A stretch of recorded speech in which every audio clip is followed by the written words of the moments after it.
Nee. Nein. Nö, nö.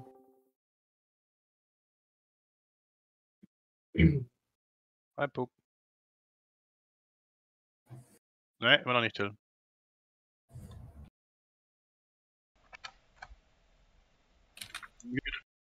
Bist du auch nicht? Oh, komm. Ja, hallo. Ja, hallo, hallo. So. Now Jetzt? it works. Okay. All right. Good. Just waiting for Tony to resurface. In the meantime, copying the sprint planning stuff. Ciao.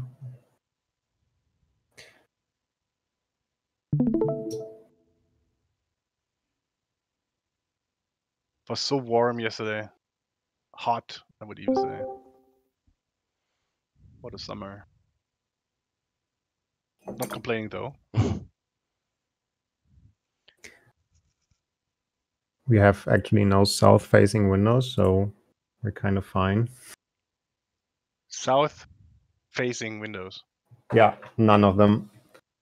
Oh, you don't have any. Okay. No, Okay. we just have sunshine at, like in summer, it gets warm around 14, 15.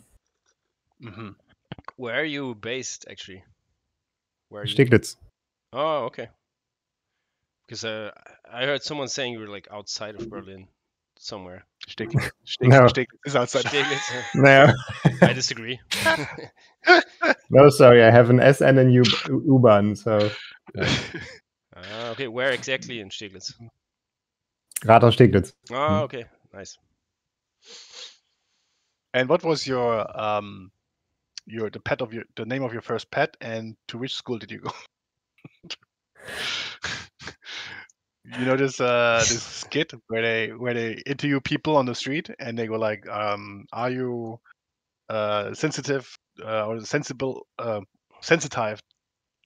about your personal data, etc. and so on, and passwords, and say, oh yeah, I'm using rolling passwords, whatever, and numbers and alphabet. And they're like, okay, cool. And when were you born? What is your exact birthday? And they're asking all these security questions, and then, okay, for the survey, can we have your email address? And people just gave it out on camera. Hilarious. No.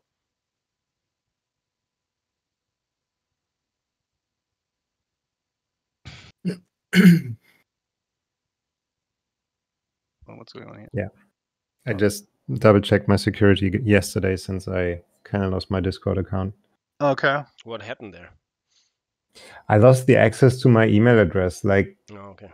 in the beginning, Discord was just a for fun thing for me and my friends, and it became more popular. And at some point, I missed the step to change the email address. It was actually a spam address of mine, like a really old one. Mm-hmm. And it just got hacked. And in Discord itself, there's no way to change your email without confirming via the old email. Oh, your old email address got hacked. How did that happen? Just unsafe password, and it's been laying around for years. No, Mirko just gave out his email address in a TV interview. That's also possible. Like, for anyone's watching, my new password is Yeah. I had at university, was like this one security guy, and he was like super paranoid about everything. For example, like he was like the one who introduced me to GNU PGB, and I mean, he was using this, but he was like, okay, well, this is not going too far, because he said also, like, servers having connections with each other, and then so that that they're like emails exchanged between both, and this is like already a clue that you have like a relation with this server or with this with these people on the server. Like, okay, well, this is ridiculous at some point. I mean, who is spying on you, really? What do you think? Yeah. And yeah, but he's like super big into security, Linux security. community now.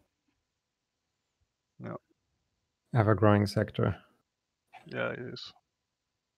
Tony is on Miro. I can see. Is he on Discord? Yeah. Oh, there he is. Hey. Yeah. Cool. Hey. Okay. Right next to you. Right next to you, actually. Oh, hi. Yeah. Was that the right side? Was it the wrong side?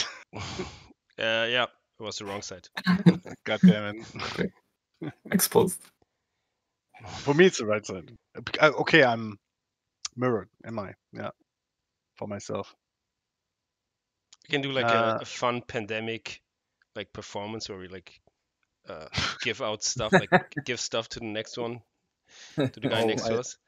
I love these Zoom meetings where people Yeah. kind of completely set naked there. And I was like, oh, is my camera on? I'm sorry. Or there's one guy who went off jerking. Yep. And all his coworkers like, There's a guy from CNN, yeah. was it this guy? Yeah, it's actually a super respected guy that it happened to him. I'm actually feel sorry for him. God damn Like it. he was also he's like judicial observer, so like he observes like monitors like trials for CNN, and he was like one of the main talking heads for the this great O.J. Simpson documentary. He's like the O.J. expert. Yeah. Oh man. But everybody was yelling, call him on his phone, instead of, hey, shut down the stream, will you? I mean, you cannot really. I don't know. It's totally unprofessional, but it was probably not targeted at anyone. You know, he wasn't like harassing anyone. He just made a mistake, I think. Yeah. Oh, okay. And he's good. He's good now. He's back on TV, I think. And with what format? OnlyFans? Yeah. Almost. It's CNN. Okay. So, new sprint, and we have still some talking points about the product roadmap. Let's do the following thing. We go through the current sprint, then we do a retrospective, and then we go to the roadmap, talk about the next sprint, and do sprint planning 1. Is the sprint already over? The sprint is over. Oh, okay. It's not done, but it's technically over. Yesterday. But... Oh, okay. Okay. But still, you worked on stuff, I guess. So you want to share? Yeah. Mm-hmm. Yeah. So I guess yesterday, I don't know if you talked about the blueprint dropper stuff at all. Nope. But okay, cool. Yeah. Well, so there's this new blueprint dropper that's in there. I shared some videos of it. And how it works.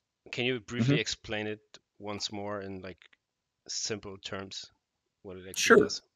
Here, let me just swap my branch here. And then I can show it. Yeah, so basically when you're hovering an existing building or a blueprint and you press this dropper key, then it will select it with like select the same blueprint and select the same rotation. And you can also do this with items as well. Unless it's like something that doesn't have a blueprint, in which case you'll just select either nothing, the action will fail, or if it's on like a conveyor belt or something, it'll select the specific conveyor belt. Mm-hmm. Yeah, so it's basically just like a pretty nice quality of life feature. Can you still do it while you have something else selected? No. For building? No. If is that the option, or we don't want to? Yeah, I don't think so. I mean, you can just clear your blueprint and then do it. Yeah, because like we also stopped doing like the building selection or like hovering entities. You know, we don't really do it for the blueprint, things like that. You kind of need a different like raycast to filter out the blueprint that you already have, and Yeah. hit the one in the world. Okay. Yeah, I mean, I think that's pretty fun. Yeah. Yeah, and then yeah, basically while I was doing that, I found some problems. Yeah, because there's this issue where selected blueprints were being serialized. Like if you have them active and you hit the pause button or like the options button in the top right instead of using escape, then these things will be open and be saved out. So this is fixed, but with that, like kind of, it became clear there were some issues with items on serialization where they either don't use the correct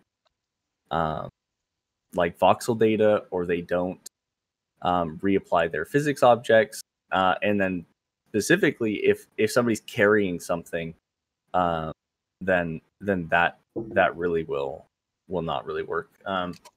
Like they can still kind of use it, but more than not, it's probably going to break it.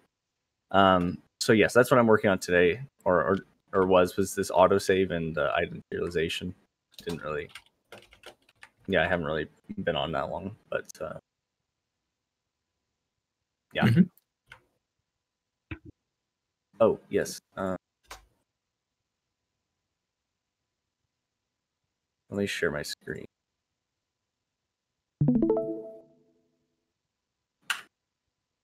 Okay. So let's say we have some string of conveyor belts, right? And just put some items. It's like a drill, for example, and dirt, whatever. Okay, so then yeah, and then I'll put some things that like can't really be built down. These, whatever. Yeah.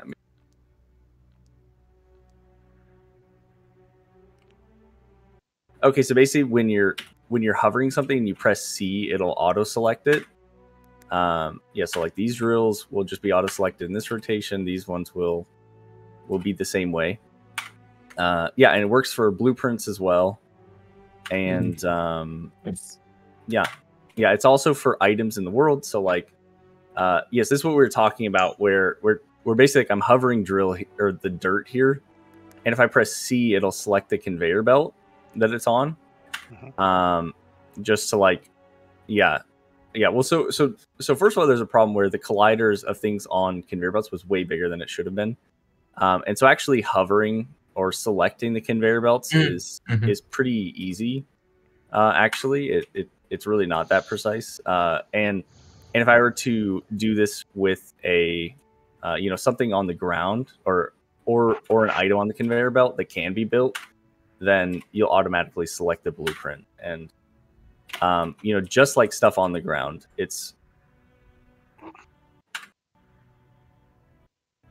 I tried this for like 5 minutes and was way faster in building things. Yeah. And so like, so also it's based on the directions, like things on the ground. I mean, okay. I mean, this is really more of just like a cute thing, but it bases it on the item direction. Just finds like the closest facing direction. So like if you had conveyor belts on the ground laying one way and you select it, you like select it that way. It's kind of neat. I would kind of just argue that maybe for the item should be the default rotation every time, just to be more predictable. That is maybe true, yeah. Otherwise, people have to rotate it a different amount every time. That actually does make sense if it's if it doesn't have a thing, yeah. Yeah. So, anyways, yeah. So this is in, and yeah, I think it's like a really, really good feature. So yeah, it helps a lot, I think, with building quickly. Yeah. Tilo, you're looking kind of skeptical. What do you think? No, just cool. Okay. Yeah. No. My mind is racing because we have like so many UX UI stuff which we Okay. to this game playable model. Yeah. Got it. And I better get behind it to lay them out now, I guess. Yeah. I think this is a pretty big one. I mean, just even, you know, like learning the conveyor belt, you know, thing is pretty quick, you know, and so you know, using the hotkey for that is perhaps faster than this like dropper, but in basically every other case, it will not be, and the dropper is going to be like, you know, 10 times as fast as fiddling through and looking through menus. Yeah. So anyway, so that's that. Yeah. And then along with that, there were just other blueprint fixes that were there. I feel like some stuff was merged. This crafting UI bug thing was merged. Oh yeah, zipping saves. This was also merged. And what these? So our saves games are broken now, right? They're not broken. No, they will. They won't. Yeah, show. you'll be at like a new state though. You know, with your saves. Mm-hmm. As in the old ones will not be in the list. So just to make it clear, everyone can use their old saves, but they have to zip them and name the folder the same name. Then they will appear in game.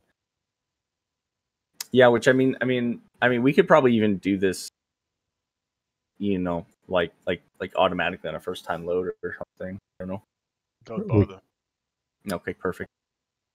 Yeah, that's kind of what I felt about it. Yeah.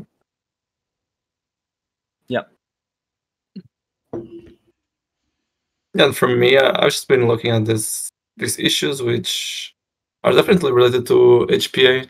Like they don't really, like they just don't pick the right, or if there's like multiple HPA nodes, the closest one is not necessarily the one that they should pick, because it can be like on a roof that they can also not access or something like that. So I'm just kind of trying to figure out a good solution for this,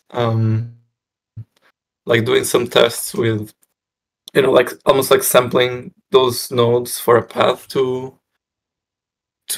a Pioneer, and to also keep this like kind of lightweight. Yeah, so just trying some stuff there. Like I think we can maybe assume that if it can be pathed to a single Pioneer, that's already enough, because probably we can assume that that Pioneer can also access the area of all other Pioneers. I don't imagine there's going to be a situation where Pioneers cut off for some reason. Sure. Mm-hmm. You can build floors and stairs. You can remove them piece by piece. Well, yeah. I mean, I don't know. It's mostly that if we do a test for all Pioneers for pathing, it's going to be like as many Pioneers as you have, it'll be worse and worse. Yeah, so I don't know. I'm just kind of exploring some different solutions for this. And yeah, I've just been reviewing some pull requests, and I noticed Mirko pointed out some stuff on the this thing, the multi-stock. I haven't had a chance to test that out, but I'll take a look. Mm-hmm. And I think that's pretty much it. Yeah, I think that's all. Okay, so I was looking at pull requests, like mentioned, and testing stuff. And I also crunched the cranes, like understanding what's actually happening. And Tony kind of dropped the missing piece for me yesterday evening. So when I looked at it today, it all made much more sense. And now I can actually get in and put some debugs in there and see which connections are getting connected wrong in which scenarios, because I haven't found a way yet to consistently reproduce a crane not doing stuff. Like it happens sometimes, but I couldn't figure out what's the deciding factor for that. And you're smarter now. Yes, I evolved. Okay. Yeah, well, but also like we were talking about, the neither of us on, or I guess none of us on the dev team have had, maybe not Sky. I'm not sure, but we haven't been able to reproduce this one where feeders stop working after a certain amount of time with no reason. Yeah, like this specific issue that even Mirko is seeing is like a connection problem, which is most likely the same problem that Francisco is having with conveyor belts not being connected. And this happens like initially when something's placed next to something else, and not like an overtime problem. Mm-hmm. Yeah, I think so too. So maybe like asking everyone, did you notice a crane that stopped working at some point but worked before? When you say worked before, I mean I had cranes who had one item on the crane itself, and then they tried to move it, and then they stopped. Okay, that's already a different problem. Mid moving, yeah, that I had, but I think this was like fixed. It have been fixed weeks ago or something. We worked on that, and I had mostly the output cranes not getting connected. Okay, so we'll see if that's just one bug. I never have this problem if it is free mode. It's only Blueprint. If you're putting down a crane in free mode, never had this. Interesting. So then it could be like placing the blueprints and them getting built later and connections getting thrown over there. Okay.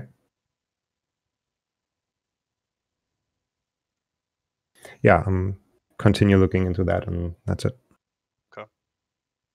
Then we had yesterday a playtest. We tried to build vertically, and didn't go so well. Well, we discovered some issues, like we can't craft stairs because there's no recipe behind this. Then sometimes we had blueprints, and that does not mean they have to be on a different level or something, but even if they are on a flat surface, that these conveyor belts, for example, get built, and you could delete them and try. You were stuck with some conveyor belts not getting built. Mirko, however, discovered that if you're waiting just long enough, eventually they might get built, but not there's like a 50-50 chance they get, or maybe sometimes even not complete. So some are missing still, and some are getting built. And well, we can't really put the finger on why this is the case. I had huge issues building floors on different levels, and then also conveyor belts on top of floors. And then we have agents do not build conveyor belts or other yes, it's not. There is a floor. This is like the idea, because it was so convoluted at some point that you had really trouble. You see what is going on. All these stilts going through the floors. Even these conveyors are built on a floor. Then pawns had issues with building stuff, even though that they would have access to it by going up a ramp or a staircase. And I mean, for me as a spectator, it would be easy to build a floor if you are on this ledge, and put out a tile right next to it. But somehow it doesn't work, so they have to be either above it or underneath it, build something. Yeah. So if it is kind of suspended in the air, even though there is a ledge next to it, they can't build it. So we have to check this. This is like that was something I was expecting that they. Can yeah, we Sorry, can we make like an exception for Exception. conveyor belts in terms of they don't like people don't have to actually build them, because let's say you want to have like a huge structure like conveyor belts going up and down. This would mean that essentially each conveyor belt would need to have like an adjacent platform for people to reach No, it. no. You can walk on belts soon, I assume. Ah, okay. Mhm. So they're actually going up the slope of a conveyor belt to place it. Yeah. Okay, I got Yeah. it. Yeah. Then another one is so the stockpiles would be nice. I think if we would have 4 stacked items per slot, not only 2, just to make it look a little bit more crowded. Mhm. Because at the moment it just they look empty, so they're packed with stuff. And yeah, then the physics for items. So I think at the moment items never lose their physics. And we were actually thinking, okay, maybe it makes sense to have debris is resting at some point. Yeah, that I get. Mhm. And then Yeah, that's working. yeah, and then even disappears after some time. But like items which fall on the floor, they never lose their physics a bit. And I'm wondering, if this is really necessary. So if they fall down, I mean, we can assume after 10 seconds you should come to a rest, and then just. But you're saying like eternal rest, right? Even if someone kicks it, it shouldn't move again. No, like yeah, I don't think you should. Yeah, I would be okay if performance would not get hurt, because at the moment the performance gets hurt a lot. Who had this mine?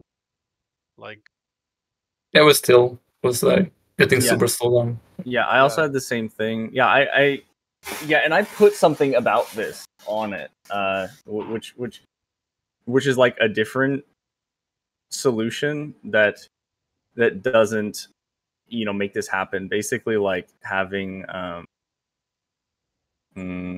like you kind of think of like a raindrop kind of system where like basically one item will like absorb other items. And so instead of having 255 stone ore laying around, we already have a stacking system. It would just like suck up into like the next biggest one, and then you'd have a stack of 255 sitting here on the ground. And physics still working? Or what? Yeah. Yeah, in that case, yeah. that would be okay. A single yeah. item. Yeah, because like the problem with putting a time limit on the physics is like it might be interacting or something, and naturally it should come to rest and then go to sleep. But the issue is that in a pile like that, these things are like constantly colliding with each other. That's why like almost in any game with like a vending machine or something where it kicks stuff out, over time this pile will get bigger, and that's with like simple colliders, and these things are not like simple colliders. They're these huge compound colliders. Yeah, and so I think for both like gameplay and other things, this would make sense and declutter a little bit. Well, we have to show that there is items more than one. In Rimworld, you see a little number next to it. Yeah. Maybe we should do that then. Yeah, because we already have this anyways, since you can carry a stack, you can already drop a stack. Yeah. So yeah, also that will be super useful as well to see what agents are carrying, like the quantity, because I still click on them just to see if they're bringing as much as I expect them to bring, or right, yeah, have them while they carry it. Yeah. Yeah, just do the like the Kojima approach that was posted in devs. Oh yeah. Ago. Yeah. No. Yeah, numbers are okay. Fine. Yeah, maybe. Yeah. maybe we can have like this stockpile approach, that you see something stacked more than 10, then you see the stack is more than What, for stuff on the ground? 50. Stuff on the ground, yeah. Yeah, I would not do that, because then all of a sudden, it It's bigger. yeah, like so then you have like they can freely rotate as like this huge stack of stuff, which would work, but I think since it's just like a stack, it only stacks up to its max stack size, that you would have in a stockpile, for example, which actually this like showing 4 is basically just like a visual thing, and it's still, even though it shows 2, it's not like a stack of 2. It will be a stack of 4. It still only takes up to the max item per slot, which is a little strange, but yeah, basically we just divide the max by 4 here instead of 2, and display them like that. Yeah. Okay, never mind. Still I want that one. Yeah. Good. Okay. So let's go into retrospective. We haven't done this in advance. I'm sorry about that. Oh yeah. Somebody did that. And I would say let's give each other 3 minutes. Whoever is ready, let's start. For everybody watching, what we're doing now is we're talking about how the sprint the last 2 weeks went, and if we're satisfied with that, what we so post-its.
Now I am become death.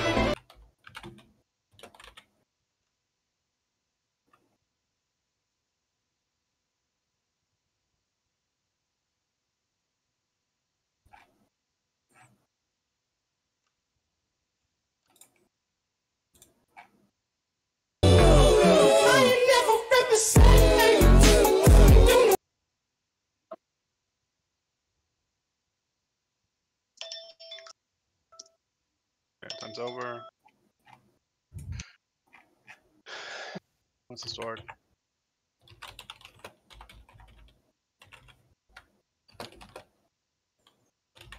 Mm.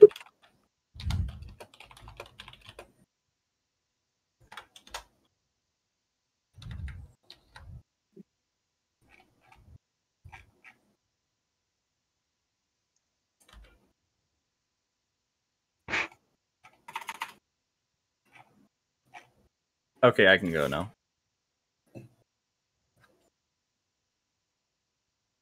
Okay.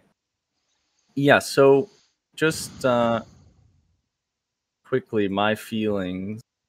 I think overall, this was a really, really positive print. Just for the game, not maybe not in terms of like World Gen, which we also had on there, but for this playtest, I mean, just like generally the game, I think this was another huge one. There were a ton of improvements, like a huge laundry list. I think, which is really exciting. I think now I love bug fixing. I think I've talked about this a number of times. It's so fun and a lot of times fast. Like I don't know why I just really really enjoy it. Which probably shows with these tickets with like a ton of sort of connected things. You're just like going from one thing to the next. It's really fun. Yeah, I also think that Sorry, are you serious? yeah. Yeah, I'm completely serious. Yeah, I love bug fixing. Tony, I'm dying over here bug fixing. Yeah. It's playing Suicide Squad and then like bug fixing. Like, these two things. I love it. Yeah. And working with you, Till. Yeah. Yeah.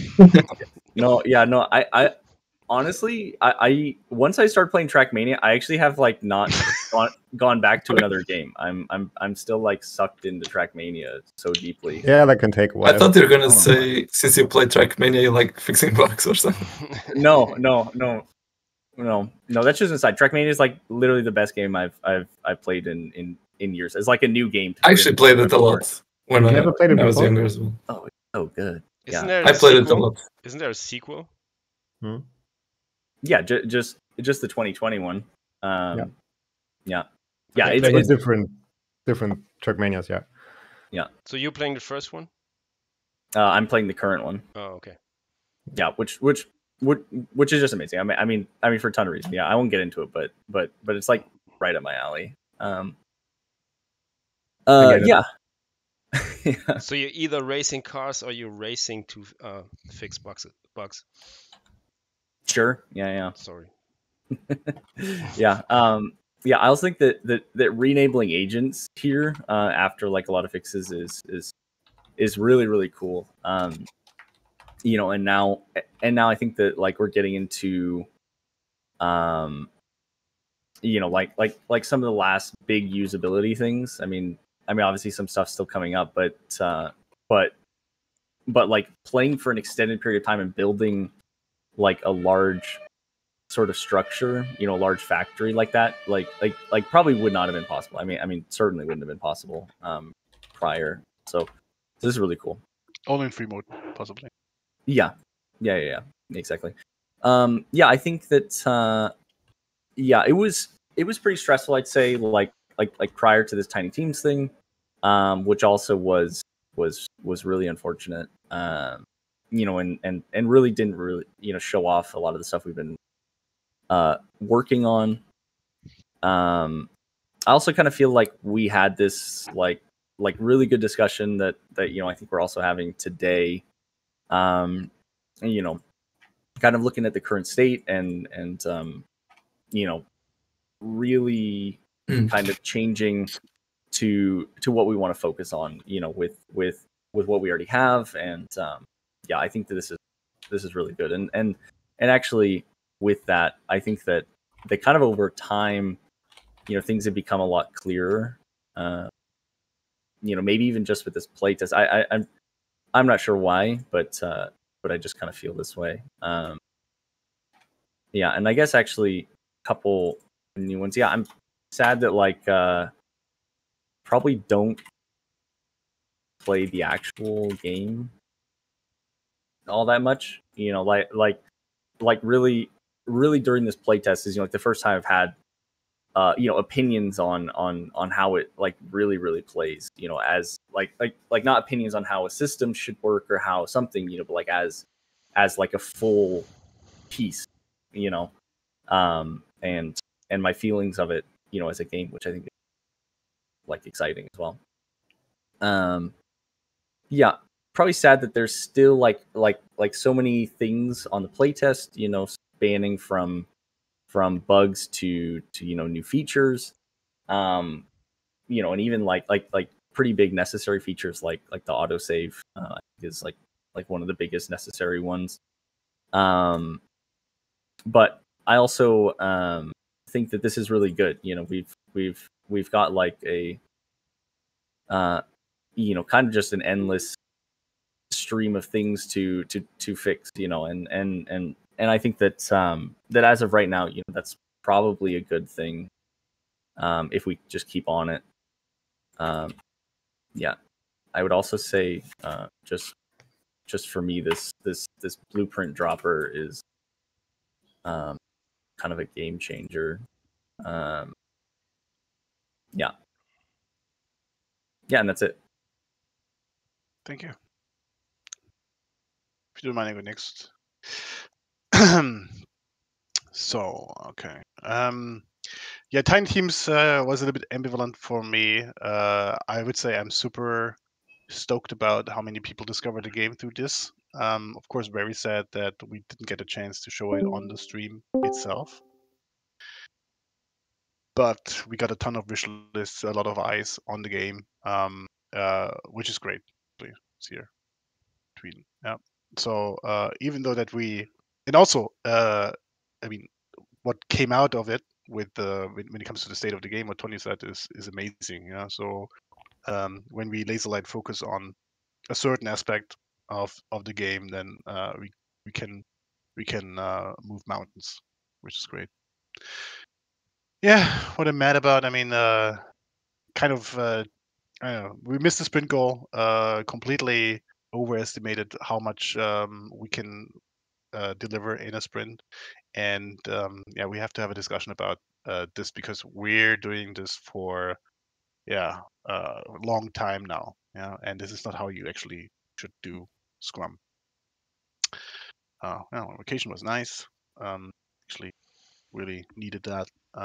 New map tiles look amazing. What Aaron, Ingars, and Leon was doing is fantastic, and I can't really wait to see this in the actual game. Yeah, sad. Of course, there was a lot of optimization when it comes to um, stability, but it's still number one issue in my opinion. What we have with the game played by normal people, it should not crash on us, and we should find a way to mitigate this.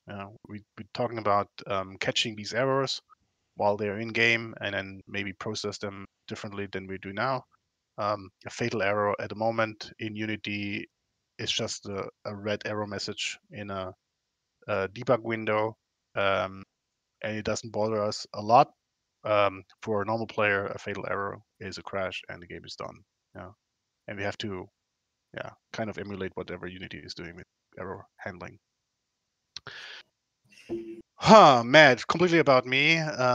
Also like having discussion. I mean, it was super productive talking about this product roadmap, and in my head, the game, how it should look like and how it should work is pretty much clear. Yeah. Sometimes when you guys are kicking up some dust, maybe sometimes I noticed that this vision is not so clear actually in my head, and I think I should really start writing it out even at this point again. Well, we have it in different shapes and forms already, so like this design document from way back, then the ones down here where we say build and defend your factory, and maybe now it's time to do that again. Yeah, and also about this other stuff I'm doing is more here. So Gamescom fundraising, UX UI. I don't know where to start actually. I have to make my own prioritization. I know that we're approaching this UX UI stuff, and I want to have it solid so that you guys just have to implement it, not wasting too much time on it. Then again, fundraising is super important. Yeah. Well, at least I can show you something. Yeah, going like, hey, well, we were on a stream, not even showing a lot, but I can say at least we got about something between 6,000 to 7,000 eyes on it and 3,000 wish lists out of it. So this is amazing. Okay. A lot of stuff in the game. Yeah. What about this? I mean, this is another thing. I mean, this bothers me so much that Till had to sit down and write a long manual where they even were joking about on the stream because the UX UI is not so good. Yeah. From me, yeah, my UX UI, I won every UX award in Europe and Germany there is. We had to write a manual for a game. It's ridiculous. I'm laughing about myself. Yeah, super glad that we have this talk about the roadmap. I think it helps us to understand how we get from good to great, and also realistically estimating how much time it will take. I mean, completely baffled, right? So now it's August, and we have a roadmap till December. Okay, and there's so much stuff in it that we can't release a demo earlier. Yeah, and yeah, so we'll see what the discussion today is. Yeah, also what I like is that we have less and less of this discussion. Oh, this game is doing it like this or whatever. I mean, I did it twice today, but it's less and lesser, right? It's more like, okay, we're doing it like this, and it's a good thing. Because also I think the playtesting helps. Playtesting helps a ton, yeah, because it gives us a better feeling for our own game. So we should continue doing it every day. Oh, yeah, that's it. Okay. Yeah. So oh yeah, you want to add one, right? Yeah, yeah. I was gonna add one more. That it's pretty crazy. I guess it snuck up on us, but Aaron's leaving very soon. I still don't know exactly how soon, but at the end of the week, he's gone. Yeah. That's pretty crazy. Really crazy. He's on vacation now, so basically he's gone. Yeah. How long was he here? 4 months. Yeah. Leon as well? No, Leon is here for longer. He's going to be here for another year. All right, and he's here since also 4 months? No, longer, a year. Longer. Oh, okay. Get it. Yeah, so I can go next, but not that much to add from what was already said. Just I think a lot of really big improvements this sprint. This was kind of like more like a Kanban than anything else. But yeah, we took care of a lot of stuff, a lot of improvements, a lot of fixes. We focused a lot on gameplay, which is great, with all the playtesting that we did, and just focus our tasks on that. Yeah, the Tiny Team stream. I mean, the stream itself, of course, was not great, but just the fact that we got picked and talked about it and talked about in the stream was just already very positive. And definitely reflects in some numbers, which I'm sure Till's gonna bring up. Yeah, I mean, we're dealing with quite tight deadlines. This often feels stressful, but it's just how it is. Yeah, and with this, like, there's a lot of things that we kind of just have to keep thinking, like keep it in our minds that we're gonna work on eventually. We started on the World Gen, and then we had to put it back to focus on bug fixing, and just like that, there's like many other stuff that we plan to do and are eventually gonna do, but they're just kind of waiting in the back of our minds for someone to start working on them. Yeah. Yeah, nothing. That's all I have.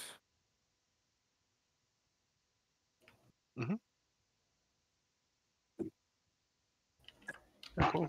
I can go next. Yeah, so Okay. the actual number I'm very glad about is 3,254 wishlists in the last week, which coincides with Tiny Teams, of course. I'm also really happy about the new direction of the roadmap, and that we were able to remove some stuff for now, because I think that helps us focus on the things that are more important. Yeah, amazing work put in by the dev team to have this current Steam build actually. I myself was in the last 2 weeks probably playing the game for 25 hours at least. I did like more than 20 of those runs, Red Solvent runs. Yeah, unfortunate that this was not shown in the stream. And finally, also great work by Leon and also by our freelance voxel artists in expanding the biomes. I actually posted a TikTok yesterday, which is kind of a time-lapse video of the process of. Yeah, please don't show it on stream, even, otherwise we'll get flagged because it has the biggest current song in the background. Yeah, and then you can, yeah, if you mute it, we can. That's fine. And it's just, I mean, this is just 1 minute out of like dozens of hours of the process. It's just really crazy what goes on in there. Just me as a non-artist looking at this. Really satisfying. Kind of little puzzle game. Yeah.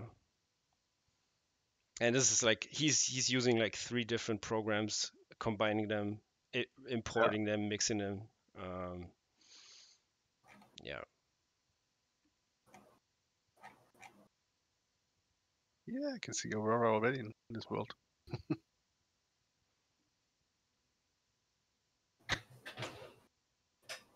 Awesome. What do people say? Oh, I can't see it. Oh. Yeah. Yeah, that's it for me. Okay. All right. So first of all, I survived my first month. Yay. Yeah, congrats. I'm still here. And next point is kind of all the same, just different aspects. So I was kind of worried on last sprint of the game state and the vision and stuff, and that all cleared up. Like, I feel we had a really good roadmap discussion, and I also like the result very much. I'm also starting to get a feel for the game's vision, like asking questions and thinking about all the stuff and speaking about like what's the core pillars of the game, and everything helped immensely. In that regard, I also like the regular play tests that are now happening, though I think we should limit them to some degree because there's not anything new in the game every day. Yeah, so maybe once per week or something, like we play all together. And I'm very relieved, like I said, the gameplay experience is getting more focused now because I think that's where it's lacking right now. And I think we all agreed on that in the roadmap. What else? I'm kind of worried now that we are taking a look at the gameplay that the bugs are piling up, obviously. Because I also noticed for me, because you are doing it, I'm copying it, I'm writing down like every bug I'm seeing that I've before just ignored because I couldn't make sense of, is this supposed to be like this, or is it not a priority right now? So now it's getting written down, and so the tasks are piling up. And I'm kind of mad at myself for being super slow at bug fixing because it's kind of hard to get into the code base still. Yeah, it's just kind of frustrating on my end. So maybe I should just give some more bugs to Tony and we're fine.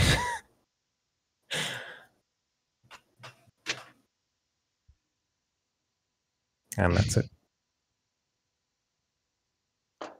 Cool. Good. Thank you. Then we're through, right? Yeah. Leon is Mhm. not here today.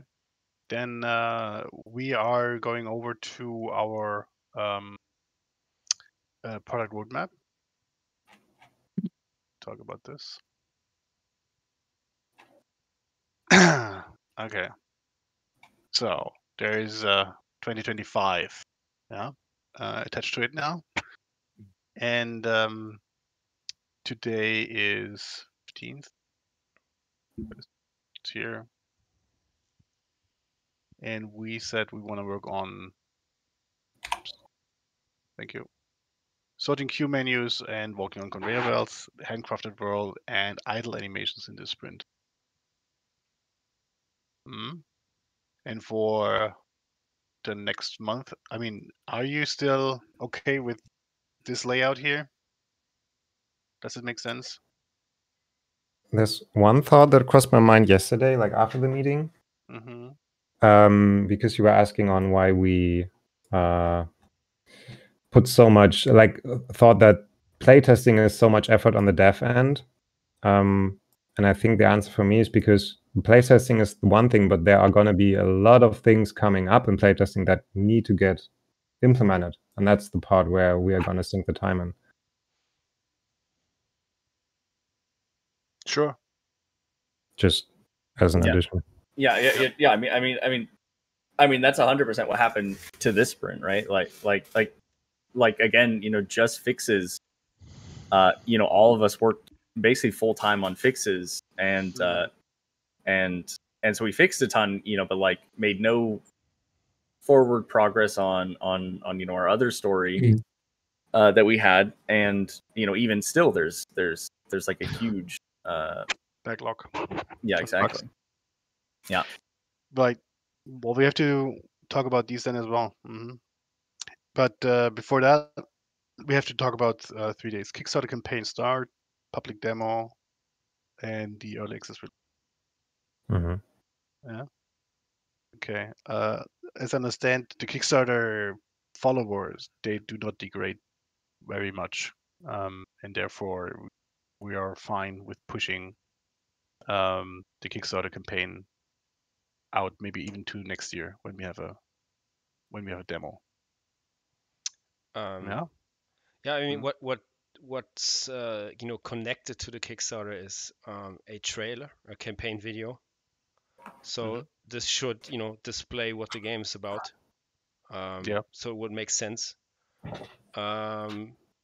Even though we could also do the campaign video without combat, but at least the handcrafted world needs to be in there. And of course the demo, if we want to have it like coincide with the demo, then we have to move it back. Yeah, we want to have it together with the demo to have the best punch, so that we have people discovering it on Steam, and then make a decision going, oh, okay, there is a Kickstarter campaign running at the moment, so I can chip in. I think that is one possibility of how it goes, but usually what the Kickstarter team is saying, there's not much overlap between Steam players so much. It's and moving them over to Kickstarter, it's the other way around actually. But the conversion rate could be higher for people on Kickstarter that they're playing the demo, right?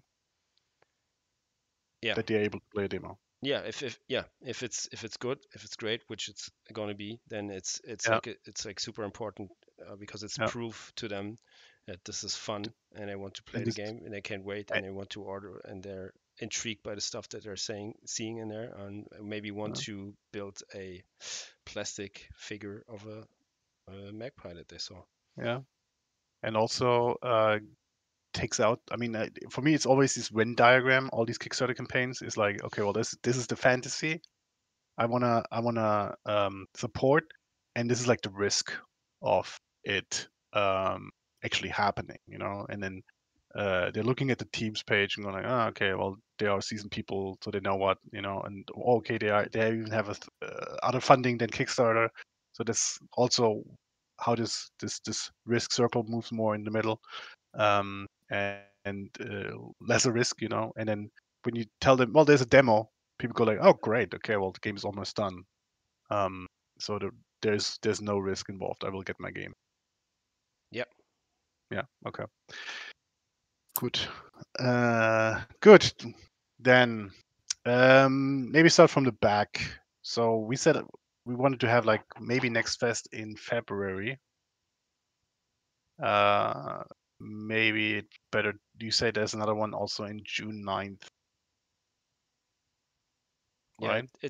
it depends on when we are going to launch our Steam demo, because there needs to be some time between the demo, which is its own thing, and then maybe come up with a even improved demo for Steam Next Fest, and some Yeah. leeway between. Yeah. Mirror just died on me. When should the Next Fest be situated in terms like when's the Next Fest and when early access? One model is to have it like immediately preceding the EA release. So Okay, so like 1 week before the early access release. for example, yeah. Okay. Or as close. Like the general practice advice is to have it as close to EA release. The Steam Next Fest is close to EA release, because then your game is going to be probably in the best state, because it's so close to EA release. It's going to be so polished, as polished as possible, and leaves the best impression for people testing it during Next Fest. Okay, Next Fest starts on June 9th and 16th.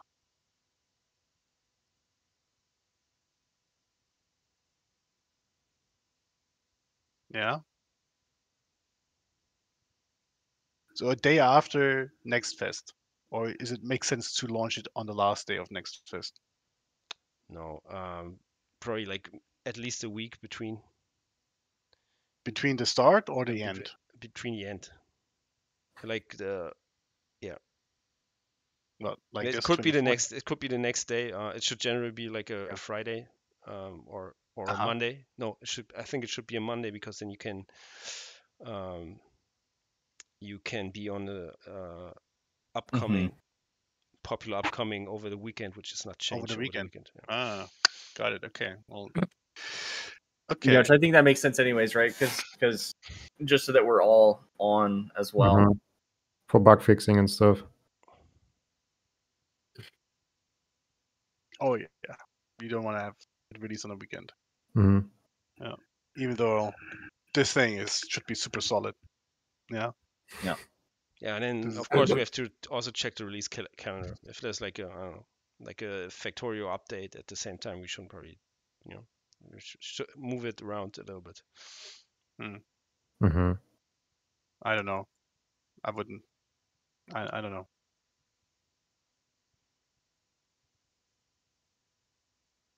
I would say not looking at competition, basically. Okay. So where does it leave us with our public demo? So if we are aiming 27th, basically here, 31st. No, actually that's bad. Monday then, 3rd, on my birthday. Right. Okay. Telling you when I was born. Actually, my daughter was asked when she was born, and by a friend of us, family, and she said, so she's 7 years old. She said May 17th, and then our friend asked, yeah, well, which year? And she was like, every year. I love this answer so much. I was like completely confused. Okay. Good. So public demo starts with the Kickstarter campaign as well, then, right? Okay. Is there anything for the Kickstarter campaign we should? I mean, is it good to start on a certain date or a weekday? I mean, or is it completely? I haven't looked into that. I can look into it if there's like a best practice. Okay. let's say, for example, it's going to be February 7th then, which is a Friday. So it gives us a weekend, which I would assume has the most traffic. Most traffic on Kickstarter. How long is the Kickstarter going? 30 days. 30 days. Okay. We can also modify this. Mm-hmm.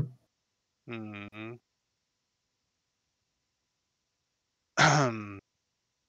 You have it broken down by day.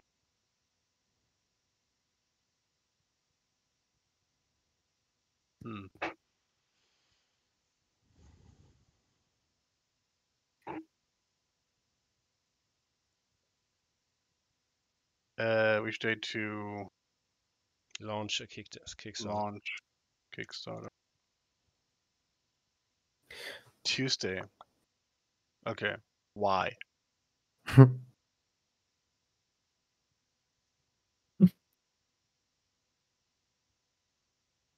Just because nobody knows. Nobody knows. It's a mystery. Okay, because she has a Monday goals to do thing here. Because it's a number 1 SEO ranked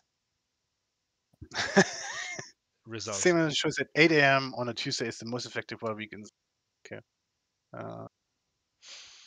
Okay. The highest average numbers of backers per project was followed by Wednesday. Well, Tuesday is fine for me. I mean, Monday is the demo.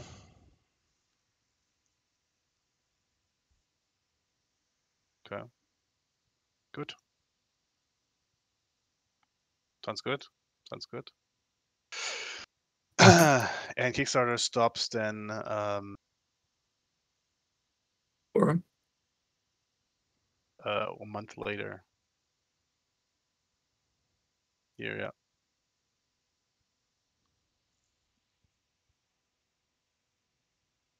"30 days in February should end, I don't know, Oh, 2 30 days later, right?" sure.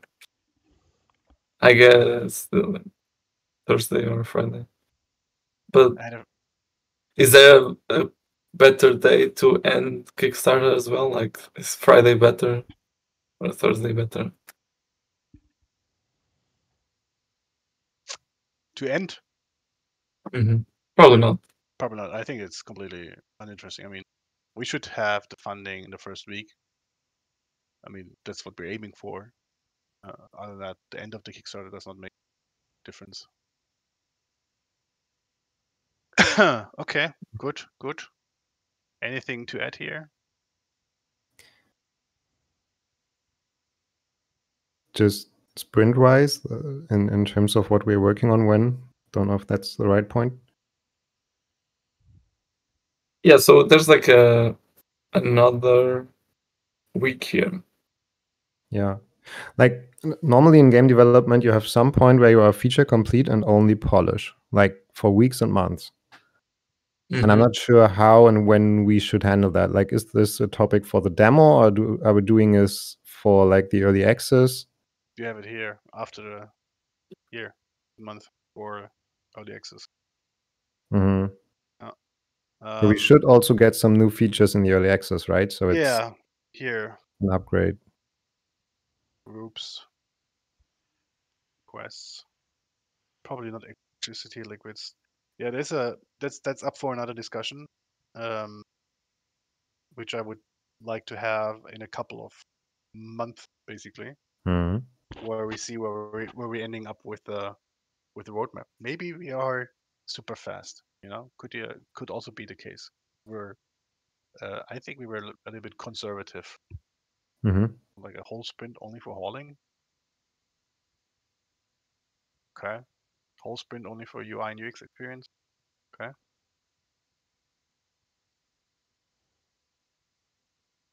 Could be that we are faster. Okay. Yeah. Like, I think we should have like at least a sprint before the demo to only fix stuff, to concentrate on it being solid, that we don't repeat the mistake of the first demo. We should. I mean, localization is basically. I mean, okay. Yeah. You devs are doing there, right? Yeah. True. Changing XML files, we can do that too. True. So are we aiming for a professional localization service, or are we just doing it by ourselves using AI translation? Because I'm asking because I don't know how much time you need for, like, let's say if we hire a localization agency, how many months or weeks they need. I think it's not. Is it just black and white agency, yes or no, or is it there's like community driven Hmm. projects as well, right? I mean, we have by then I think we should have around 1,000 people on Discord. Is that possible to ask them to help us out here?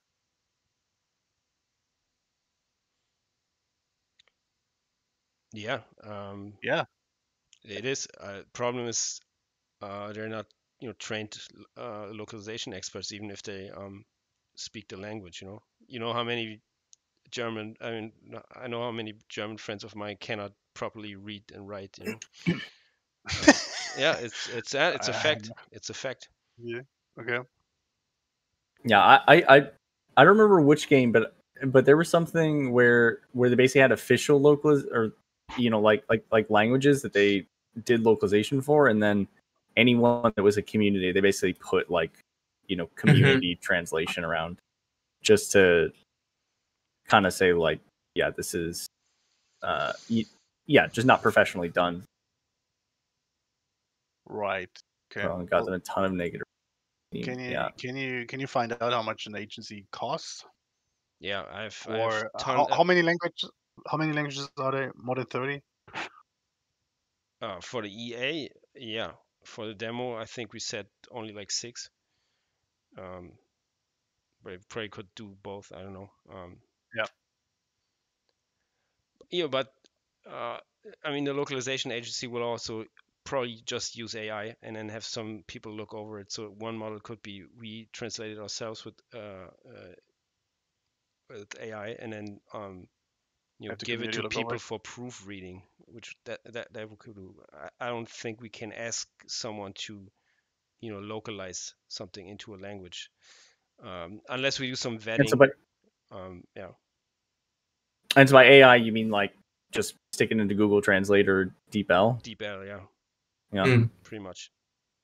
Yeah. Also, the content we have is gonna keep increasing, so the things we need to be translated will actually also increase.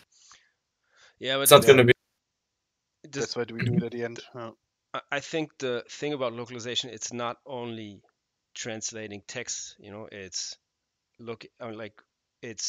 is this the right button? What's the button on your keyboard? In Japan or whatever. Is it the same? Yeah, stuff like that. Is it work? So they're actually playing. It's not. They're not. They have like Excel lists, but they're also playing the game and having screenshots and making sure everything is in the right description and it makes sense and so on. So yeah, I don't know. Yeah, that's a good point. For controls, I think Unity actually has some stuff for that, like making sure you're not like binding things that cannot be binded or something. Yeah, but that's actually probably the most important thing, because even I don't know, someone from Japan, if they can at least can understand the game in English, but if they cannot use the controls, that's actually the limiting factor, not the language. And and they cannot, unless like 90% of them just cannot understand the game in English. Yeah, that's just They don't speak English in Japan? No. Oh wow.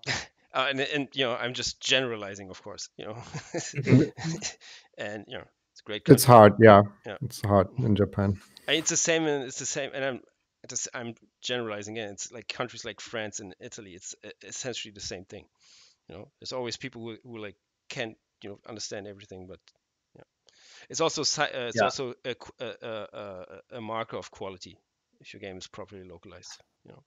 Yeah, and there's this message, right, that some bad localization got negative reviews, and I've definitely seen that as well. So like worst case is you get review bombed, by a ton of people from a country where their language is like really poorly implemented. Yeah, like I've personally translated our store page with DeepL, and that's even not advice. I guess the best practice advice to even hire an agency to translate your store page, because there's some like nuances, and there's always words which look off, and you read something. It's like when you read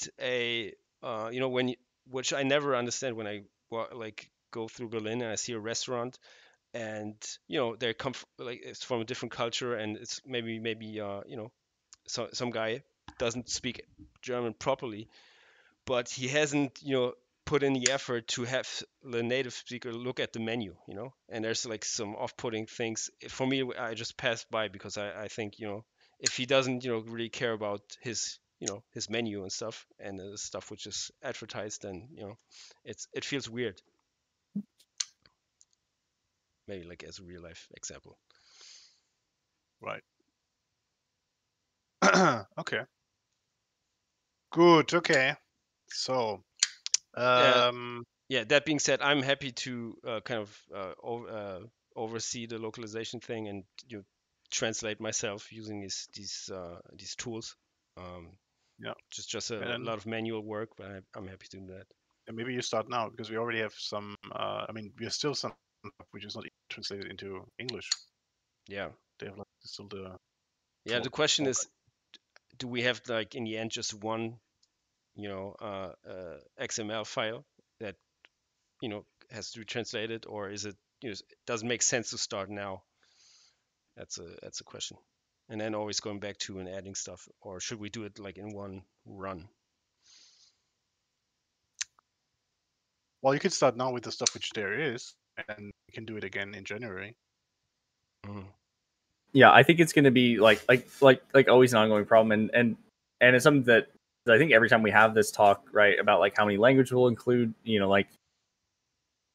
basically every single language, every time we add even a string, just one single thing, then we have to go through, however many languages we support and re-implement that. So just like an ongoing forever sort of thing with any updates. But it's one XML file, right? The language. No, it's not one, right? It's like a many. Yeah.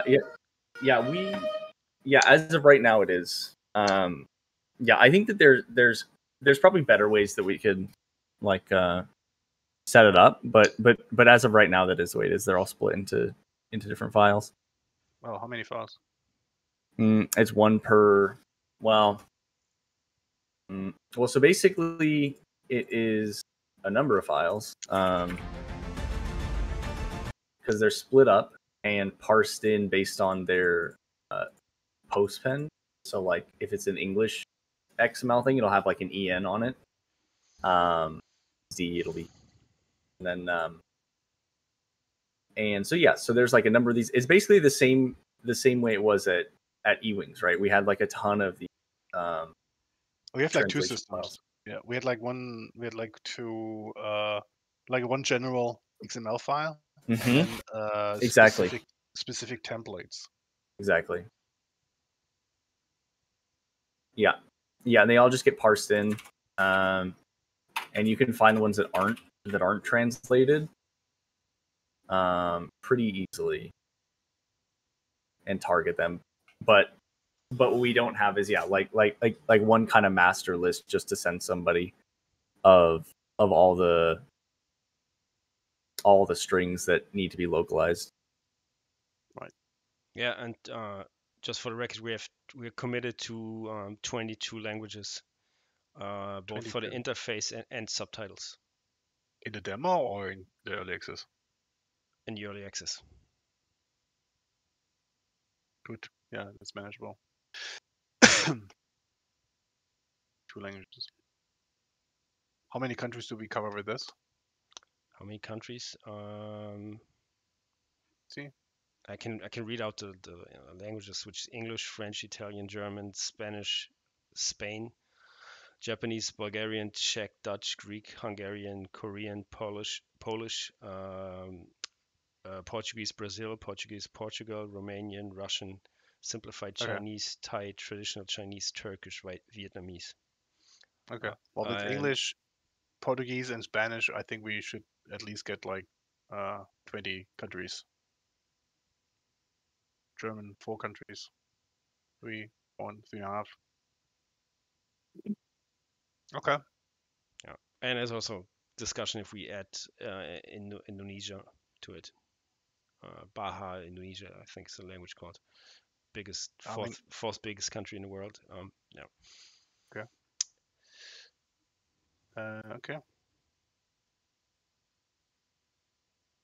200 million people. Yeah, we should do that.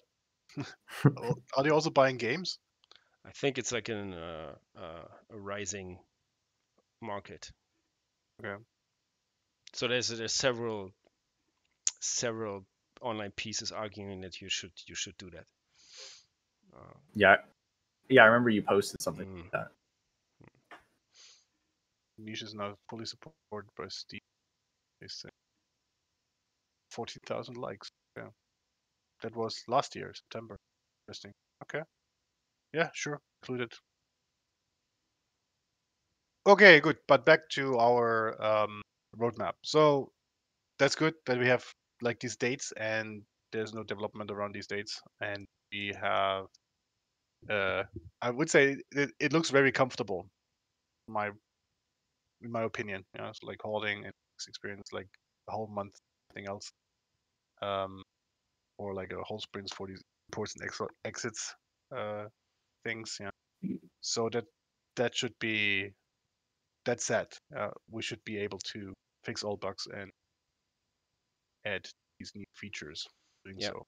I would also like to see a date for a Steam playtest in there. So at one point we should close this ongoing playtest, add some stuff, perhaps the World Gen, and then settle on a date where we until this date we can collect people signing up on Steam being interested, and then once we have enough, we can open this playtest directly on Steam. So maybe we should pick a date for that as well. Yeah, perhaps down here somewhere, so we can test this hauling UI experience in the blueprint overhaul. If that is understood or it does need more work on it. Yeah. Yeah. There's also some streamer interest, some fairly big streamers reaching out to me. Giving them access to the playtest could also be an option. If it's more stable than a less one.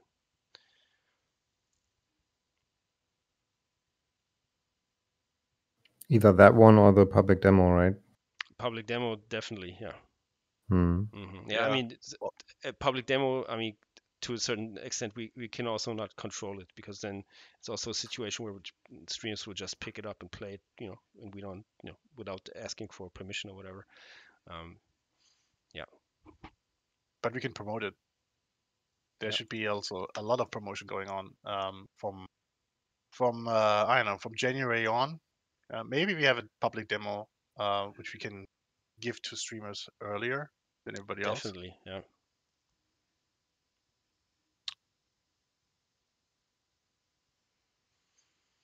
Yeah, I mean tutorials.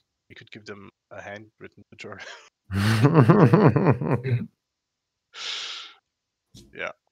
Okay. I can translate it into 22 languages. I see. At least we've learned from our mistakes.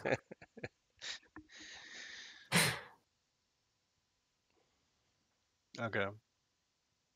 Good. All right. So, sorting queue menus, walking on conveyor belts, handcrafted world, and idle animations. This sprint. What else do we have left from the last sprint? This here. Bugs. Yeah. Bugs and polish. Bugs and polish. That stuff up down here, is this all bugs? Yep. Yeah. Then move it up to the bugs list here. Here. Here.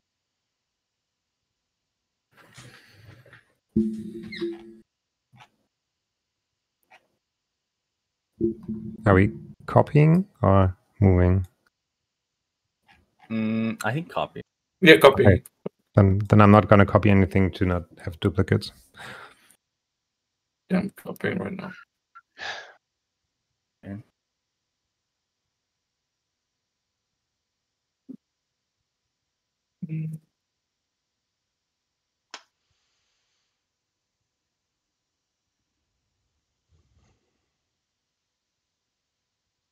Okay. Are you doing okay? And we still have to kind of triage them a little bit, but bring this up here. Actually, some of this is not really bugs, so like the autosave. Mm-hmm. But there's the item serialization issue, so maybe just skip that.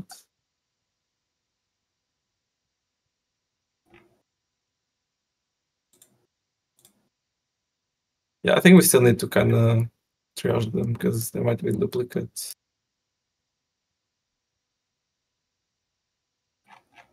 Kind of putting them here.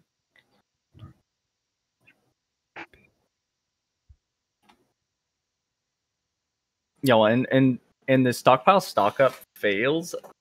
This we talked about, and that won't come until stockpile 2.0. Yeah. Okay. So where's our okay? It's attack. I don't know. Perfect. Mark it like on all something. Yeah. Works for me.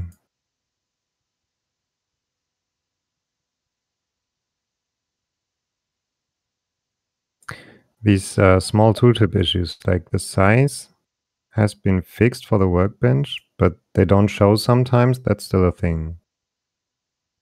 Yeah, and it also like the sizing I notice is also an issue on like the workbench tooltip or the workbench blueprint. You know, not the recipe. Mm. And so I think that generally, yeah, there's just like some small things. So you mean like UI cleanup? Well, so this is basically the same exact issue as we saw before, but just on a different tooltip with different content. Oh, okay. Okay.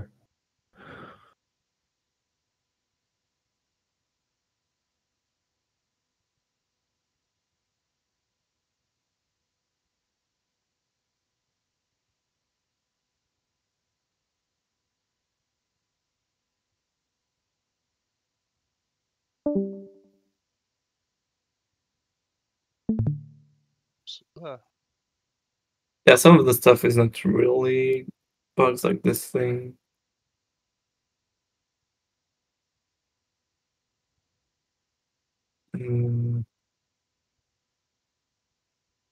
Like this as well.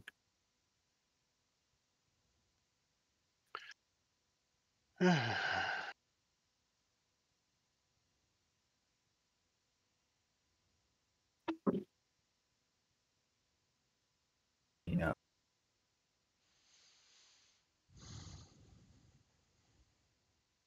Mhm.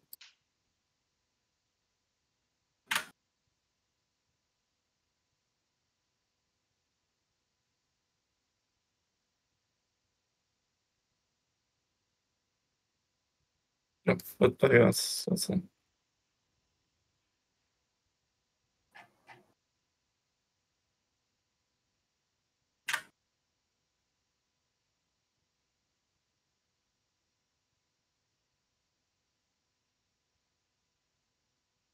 Okay.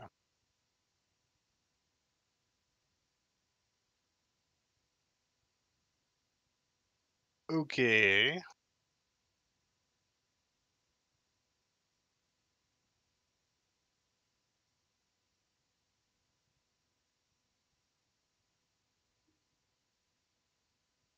Mm-hmm. You done with that? I think so. Just Okay. kind of throw them here, but there's not really a priority. What's with all the cards down here? I've never looked at them actually. Yeah, these are more just general issues. Yeah, some duplicate like this scaling thing. No, this is fixed. Yeah, The actually, so steering. are these two things, or one's fixed, one's actually over there.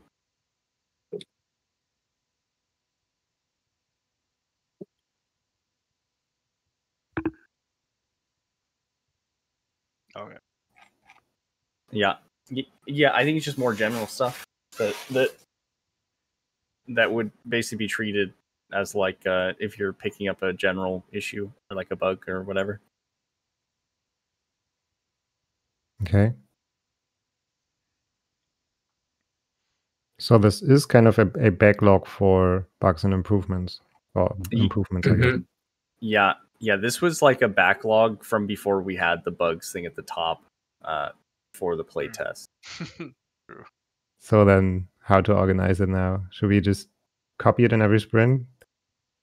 That's Well, what the we've been idea is doing. that this has priority over everything, so you clear this before you start working on this. That's how Scrum works. But that's not how it's going. This is not going to happen. That's not what's happening right now, because if you're just doing bugs, Virgin is not going to get touched. Yeah, I agree. Yeah, I that's basically impossible. Because on each playtest, you're adding like 5 cards. Yeah. And my gut feeling is that this won't slow down anytime soon. We will need a way to do it. We just put Chicken Star Wars Luke Skywalker in here.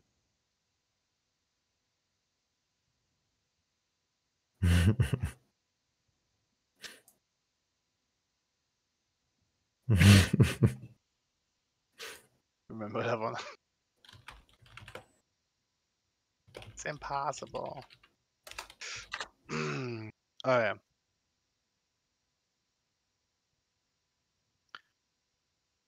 Good. What? How do we handle this then?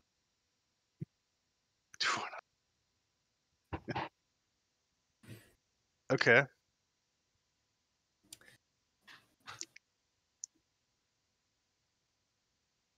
I think, like, for me, the feeling is it's important we move on and get into World Gen again. So maybe like this 2080 thing we had going in some form of that. Fair. Yeah, I think that probably, you know, we need a you know, to use a triage system for bugs, because while we're developing features, you know, like every little thing can't take precedence, but some of them should. Yeah,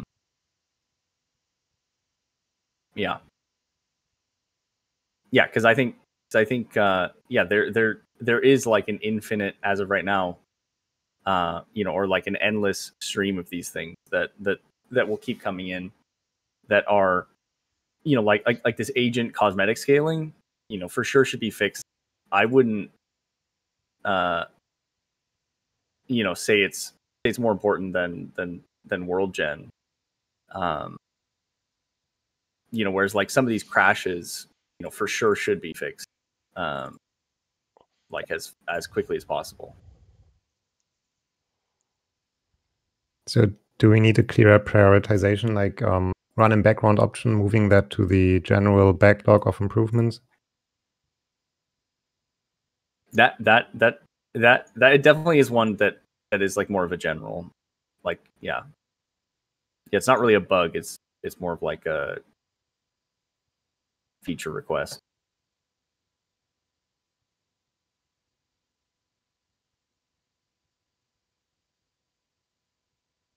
I think what I noticed the last days is it's kind of like, where do we put things? Because we are noticing a lot, because we are focusing on gameplay now.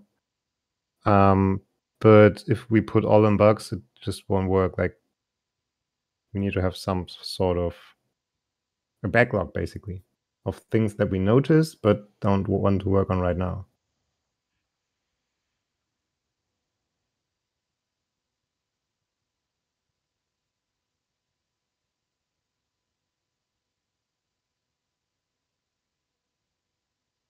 Yeah. Yeah, well, we can't do only bug fixing, even though it would be cool, but it would throw us back right away. Yeah. But we need a system like a first in, first out thing, something like this. Because otherwise, I see the problem that we're only working on the ones which are bothering us, and the other ones kind of leaving our back of our mind and schlep them on and on and on and on. It has to be something mechanical, non-emotional about this. Yeah, I think we implement this 2080. You know, it could even be. Yeah. Yeah, It can I be mean, more bug fixing. huh? I think it can be more as of now, as 20. Yeah, well, just all I mean is like, I think that having this kind of split makes sense, and then kind of like above that would be, you know, critical things coming. You know, so this would just be fixing some general stuff, but then let's say you've already kind of been doing that, and then like something critical comes in, somebody would take that, you know, and work on it, and it kind of takes priority.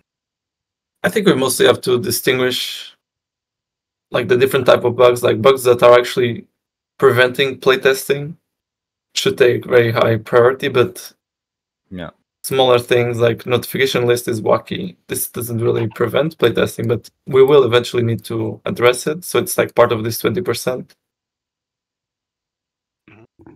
But yeah, those ones that prevent people from playtesting are basically higher than everything else. Okay, but I would argue ignore this and actually have a first in, first out situation. So that you really only start on top, you know, maybe you're working on something, going like, okay, well, I have some spare time now because I'm stuck somewhere else, waiting for somebody or something. I'm picking the topmost bug, and it doesn't have to be the most severe one, but just one bug, the one which is on top, because it came in before everybody else, you know. Because otherwise, I have the feeling that we are going to, I'm saying this again, only working on bugs which bother us too much, and the rest gets dragged on and dragged on.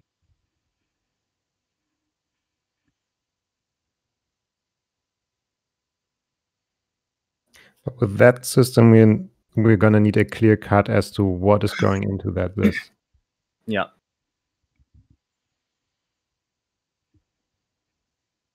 And we need a place for the other things to go. Which build are you talking about? Like what actually gets like set on top of, you know, like to the front of this bug queue. No, right. So just so that it's not like some like very like hard to fix, annoying small issue. Yeah. Well, that's my point. They have to be fixed as well. Oh, okay. Yeah. But with a hard limit of like X% of work per day or week. Yeah. Okay. Yeah. Yeah. I mean, it creates other problems, like you guys not reporting on these bugs anymore, and so they don't end up in this field here, but somewhere else, you know, or just in your mind. But I would argue you're so professional to just do it anyway. Yeah, I mean, there are things that are not important right now. They're just nice to have somewhere. Like what here? Like, I noticed yesterday that if you load a game, I didn't check further, but I had 2 opening messages. Like, it got respawned on loading a game, which is nothing I need to fix right now, but Write it down, goes in here, and at some point somebody will pick it up. Because time has come. Okay. Okay.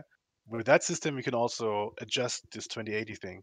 You know, like, okay, now it's so full of stuff.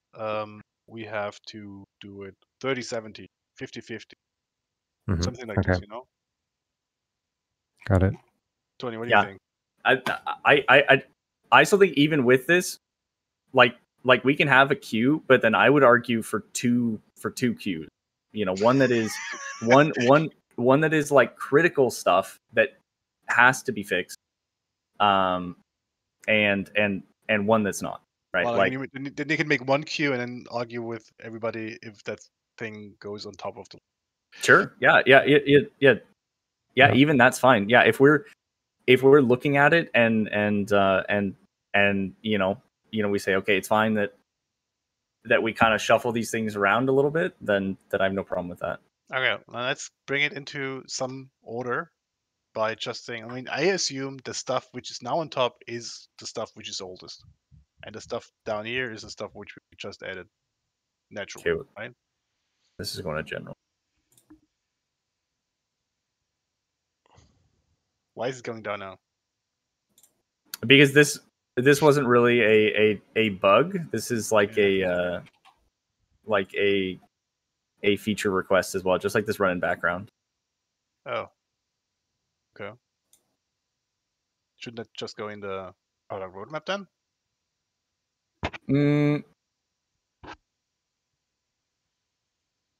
Maybe. I mean, I think some of these things don't quite fit neatly into. Put it in the back put it to the roadmap. We find time to work on it. It's not the time to work on it.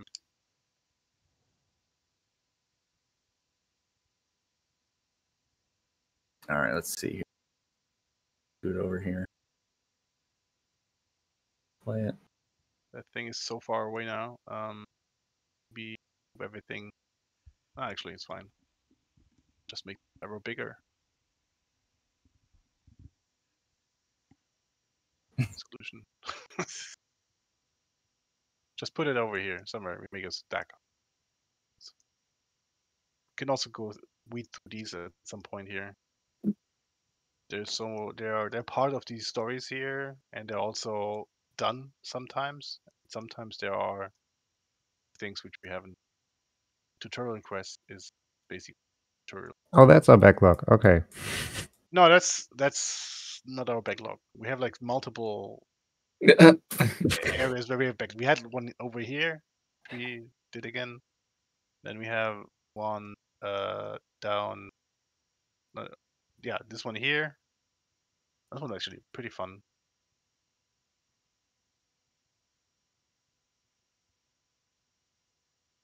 Yeah, actually pretty up to date. Events one. Gangway mission, spaceships. Yeah, this one is actually. Yeah, according to this, we are almost done with the game. Yeah. Gameplay loop. Okay.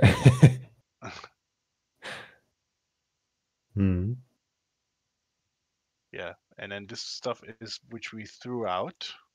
Question about it. Then we had like this product roadmap where we were talking about the time, what you do while building or playing. You do the first minutes.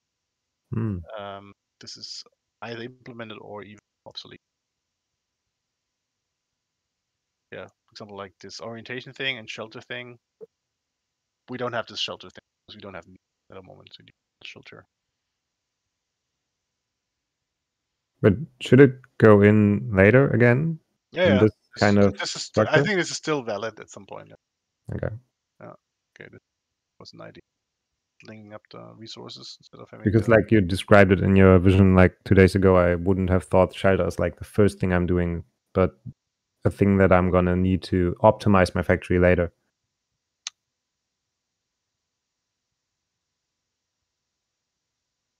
And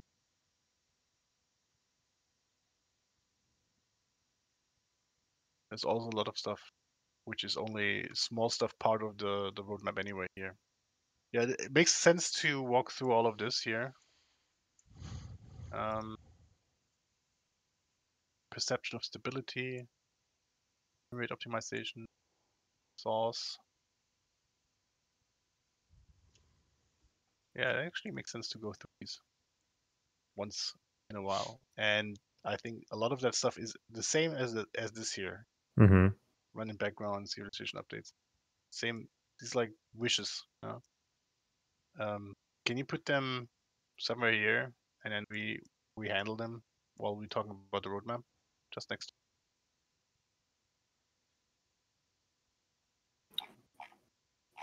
What were they? The ones which you called general, that we put them Oh, here next to yeah, the yeah, roadmap. yeah, That we Yeah. pick them up whenever. Yeah, okay, great. yeah. That's Yeah, I made here. little things. Also, the general things from the last sprint, or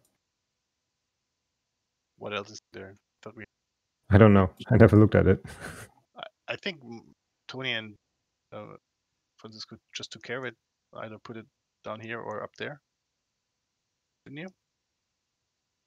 Let me come over. Well, so one of these, this conveyor input output ports is actually like a story that's now That's a on the story now. roadmap. Yeah. Yeah. Mhm. Yeah. Mostly planned outside. Yeah. It actually is already planned. Yeah, that's for this UX UI thing. This is actually also in here as a request.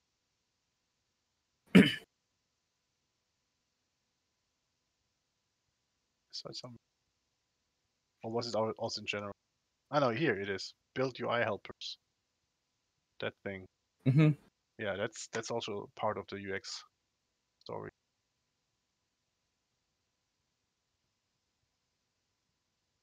Would be nice to have them meeting, but there will be time to work.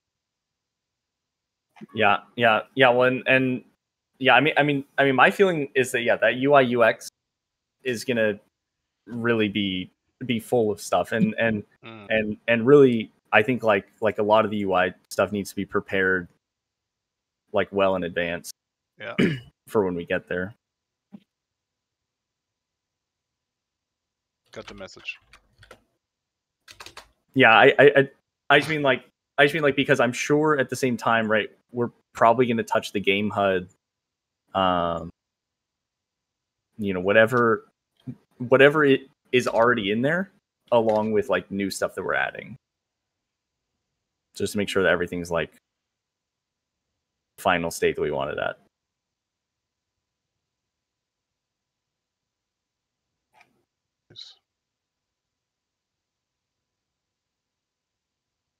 Yeah, we could prepare maybe these stories already in advance, and then that makes maybe more sense that we, with every sprint planning, or maybe in the middle of it, maybe what government is talking about these stories in advance, and then put them like here. I mean, we did it before, these frames, and we have them ready to pull out, like we did with the landing pad example. Yeah. Or the stockpile UI. Okay, good. Yeah. Who had thought that so much stuff goes into the game? Basic walkable conveyors. Okay, so I prepared these things here for these stories. So anything new for Handcrafted World? Still no. I think exactly what's there is what is going to be worked on. Where are we at the moment? Do you have a branch where you can see how it looks like at the moment? I think you There shared some is. screenshots. There's also an open pull request. Can you just fire it up?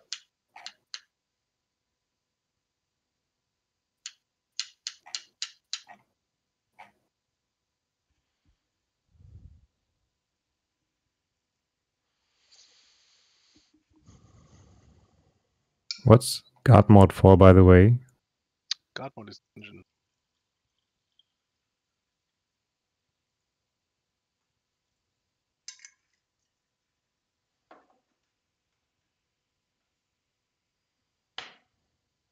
Okay, well maybe keep going for just a second.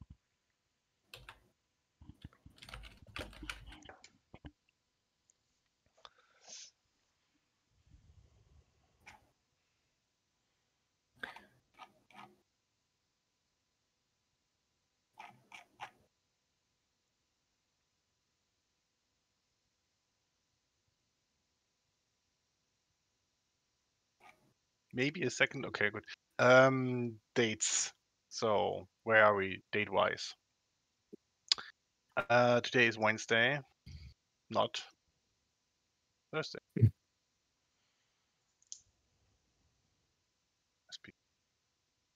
Okay.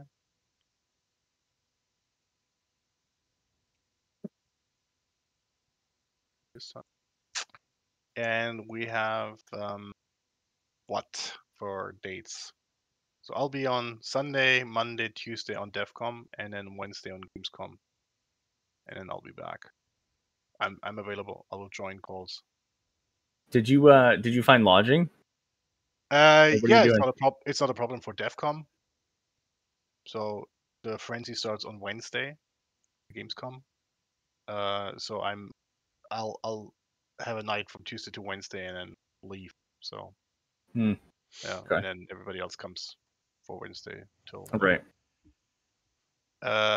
Okay. So who's going to be here? Any dates? Or you're not here?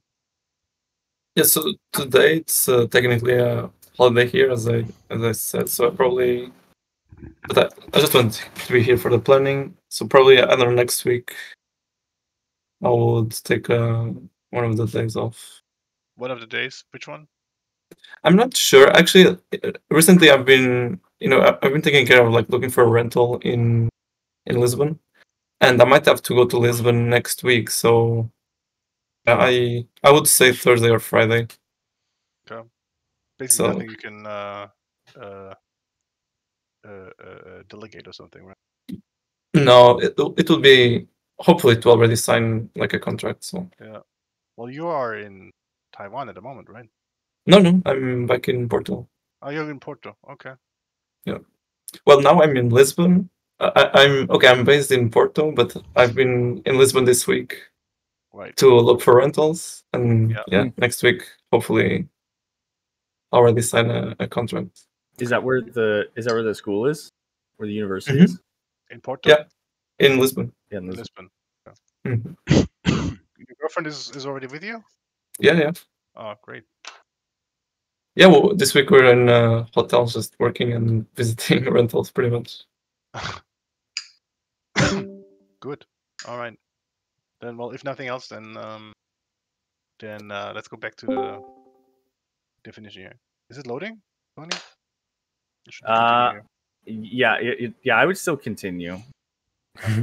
So, sorting queue menu, easy. So I would suggest not introducing any categories or something, any really, but hard code some kind of index in there where you do the sorting with. So, for example, like so it should start with workbench, GemLab, machines, intermediate products like ingots, etc., and so on. Then come products, lights, stairs, walls, floors. And we can do this, I think, if we just give these recipes some sorting number, okay? And so we're starting with workbench at 1, GemLab 2, and so on. And with machines, we start at 100, 101, 102, 103, etc., so that we Yeah. are easily be able to add other items underneath. And then for the intermediate products, 1,000, you get the idea how it works, okay? And so this 10,000, 100,000, 1 million. Okay. Yeah, so I think this actually might be even simpler because we do have categories for most of this stuff. I think the reason why it's kind of messy right now, it's just going through all of them without looking at the categories and just looking what can be crafted here. So if we search by category or we just group them by category, we will have the same effect as here. And we don't really have to worry about this like index numbers or anything because most stuff already has categories. So okay, unless you but you have to end up in this order, okay?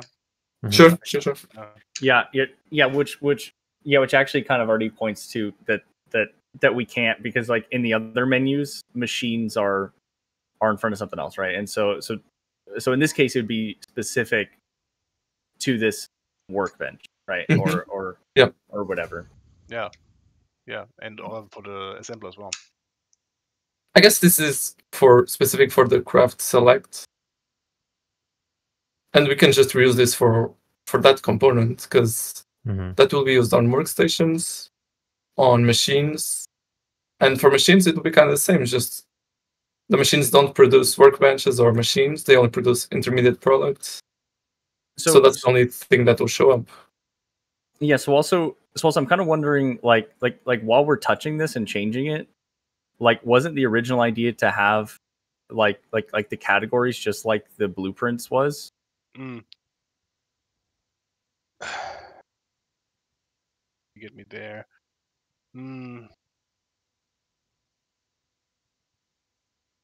Well, I don't want to click around in a lot of menus. Can we just try to have it as this long list now and see Sure. where it leads to? Okay. I mean, we have space on the screen, so I don't want to hide everything in submenus.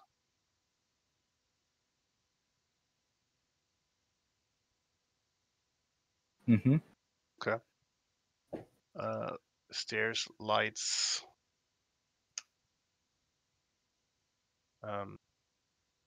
Toilet thing, bed. Okay. Good. Any more questions regarding this? No. Okay. Then just write this categories, right?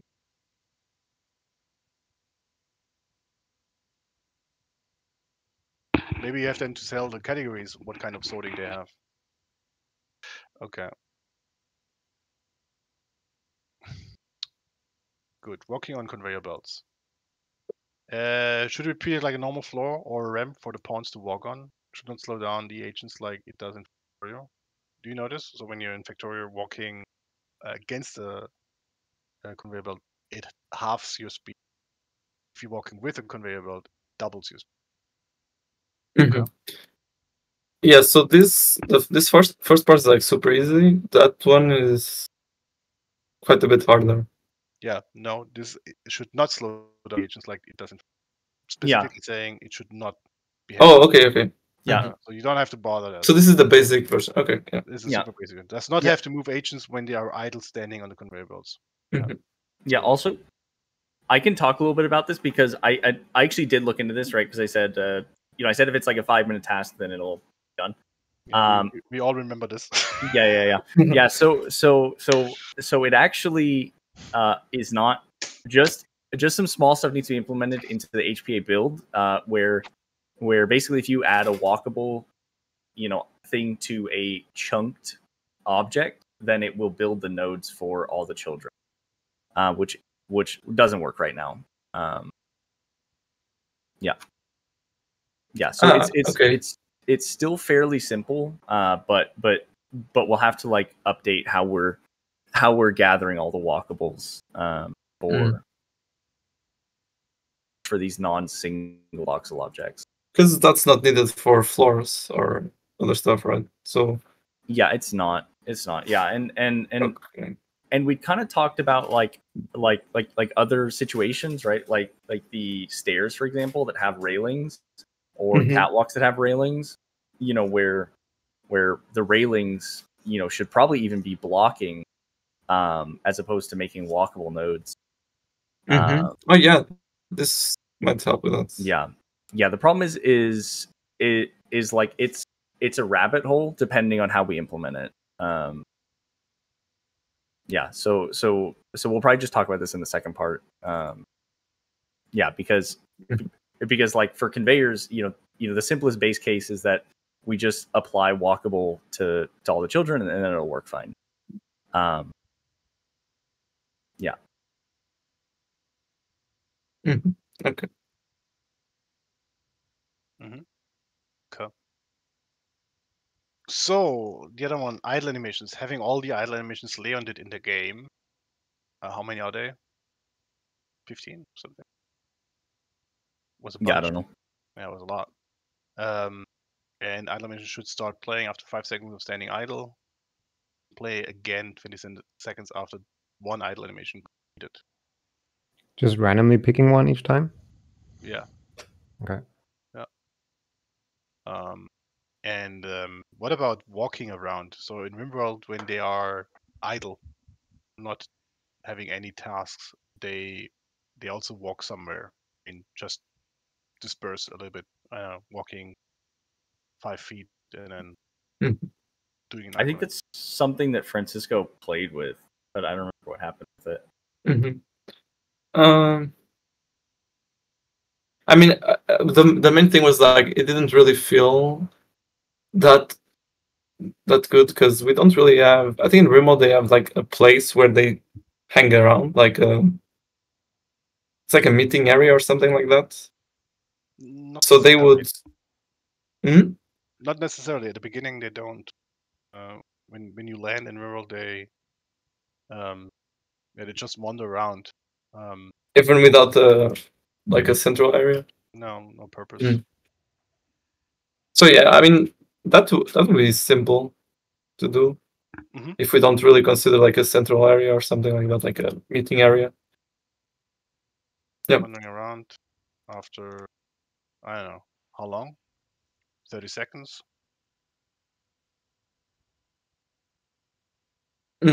Yeah, just have to play with it. And I guess they should like perhaps stay around the same area that they are. I mean, Like so when you make it completely random, then they will, right? So the direction. I mean, eventually they'll probably gonna go somewhere. Random. Yeah, but I mean, if you make it random, the chance that they are kind of staying in that particular area is pretty high. You know? Other than we say they want to go right, or I don't know, all in a circle. I mean, this is also a pattern which you would pick up really easily if you are watching more than one guy. Yeah, I don't know. Kind of have to play with it. My idea was to when they start the wandering, they kind of store the position that they started wandering, and so just pick a random position around that, and not simple. Make it simple. Make it simple. Yeah, just a random walking direction where they walk. Okay. And all timers probably should have an offset, right? So that no all agents do it at the same time at the start. Yeah. Okay. Yeah, that's a good point. Yeah. Point plus minus 2 seconds.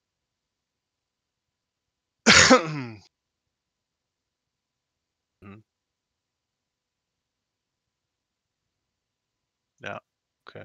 Let's make it 20 seconds. So they do an idle animation and then they walk around and then do another idle animation. Yeah. Okay. So that's like a rhythm they follow, then all the offsets need to be the same. In terms like if it's starting at 5 seconds plus 1 second offset, the wandering around also has to start like 20 seconds and 1 second off. If that makes sense. Yeah, wandering around. Yeah. I mean the idle animations, I think. Yeah, okay. So whatever feels natural. Okay. So what do we have to do to get these idle animations into the game? There was some problems. Or I would need to have access to the files first. I don't have the drive yet. Yeah, Leon gave them all to me.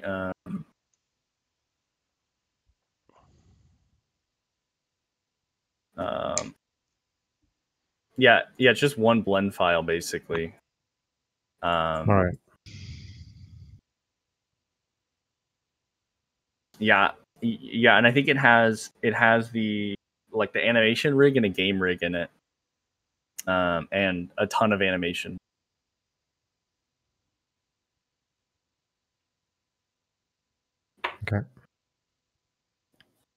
Okay. Yeah, and so like I was saying the other day, yeah, first step is just getting them in working, and then retargeting to our like units, basically to our unit avatar. You wanna write this down as well? I've created a card. Okay.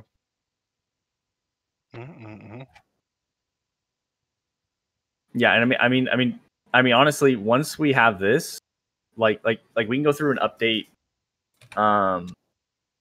You know, he remade like a ton of animations. I don't know if we want to put those in too. You know, but I think he made like them for mining, chopping, New ones? working. Yeah, You did yeah, he new did. ones? Oh, really? Yeah, new ones. Okay. I'm pretty sure. Well, while we're doing this, can we also fix this idle animation? This animation bug. Which Which one? one? The one where they keep mining while It's fixed. it's Yeah, fixed. that should be fixed. Hallelujah. Okay. What about the sped up flying thing when you start to?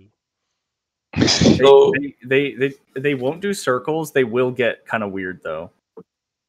Yeah. they still do the things you expect them to do, but they just Yeah.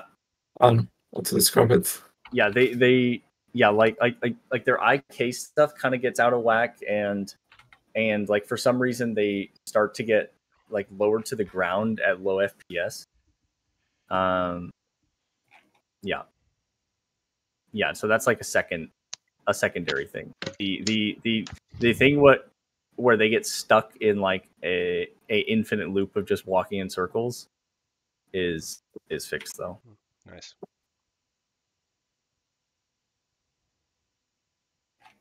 Okay. Good. Anything else to add for idle animation?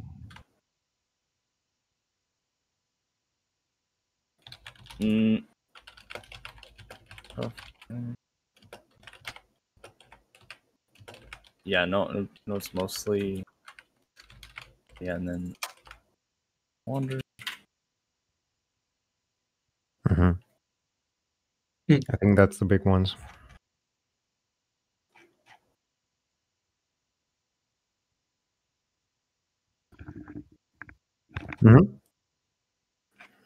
Good.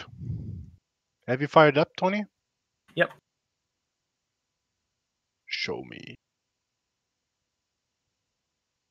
Yeah, so it was in a kind of weird state when I left it. Yeah, I basically just put grass in. Oh my god. Yeah, I just put grass in. And yes, you can. I want to play it. Yeah, I play too. Yes, Okay. you can like build on it and. Yeah. Can you do normal camera? I can do normal camera. Let me scoot around. As soon as I move something else. Sorry, Ton of errors. Yeah, for sure. Yeah, and like the loading, because of the way the grass is. Let me try and find somewhere else. Yeah. Oh, it loads. It loads when you touch it.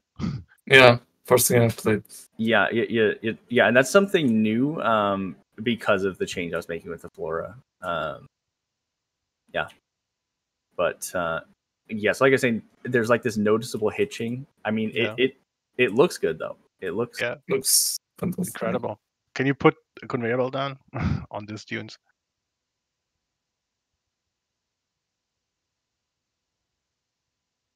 Oh, it's realizing the terrain.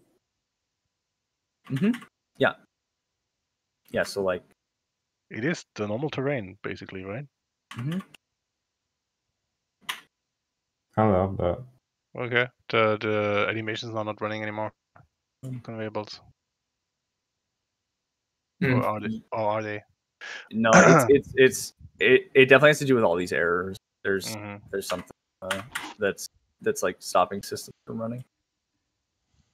Yeah, but so the Flora was the last thing. Yeah, basically I just gotten the loading of it working, and then I need to just fix up some other things. Yeah, this is what I was talking about. Like it's very, very close, and as you like add more files in, they can just dynamically load in. So like obviously, if we keep going, we'll hit kind of the edge of the world that we have, and then Yeah, so if I get rid of all that. Done. Fixed. Yeah. Let's go and look at it. Yeah, you basically will see well, not these, but there's other. Yeah. So basically, like as we're kind of zooming around here, it will continuously try and load in new world chunks based on their IDs. And so as long as we add things, even if it's negative, so like if we want to extend the map in any direction, it'll just work. We just have to have the ID like sorted, and then just stick them in, and then it'll just dynamically load them. All right. Very cool. Yeah, it's I mean it looks really good, right? It definitely looks good. There's just a lot of stuff to get it working. Even the speed is acceptable already. I mean, not for the loading of the chunks, but for performance. Mm-hmm. Yeah, for sure. Cool with the grass. Yeah. It's not on the right position, I guess, but Mm-hmm. Yeah, exactly. at least seeing it going around. Yeah, and actually these are mostly the older files that had too much grass in it. Yeah, the ones that weren't straight, and that's why it's like looking really crazy. It's still looking Oh, great. It parts is the non-straight. They've been fixed. I don't know if they're in on this branch yet, because that might have been finished by the time we start doing playtest stuff.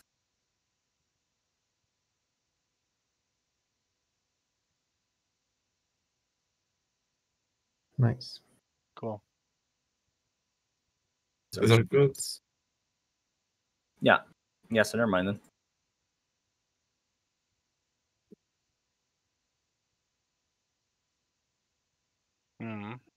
Okay, good. Anything else to add from you, Till? Nope. This looks amazing. Okay, then this concludes the sprint planning 1. You guys continue with sprint planning 2. And, well, we see each other tomorrow on Friday. Sounds good. Alrighty, good. Yes. Then, thank you, guys. Till then, bye. Thank you.